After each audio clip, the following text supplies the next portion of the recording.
tam na tamtego.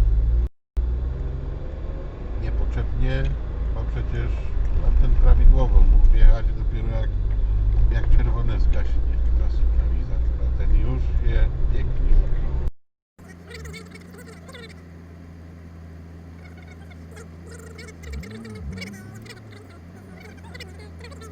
To nawet sami ci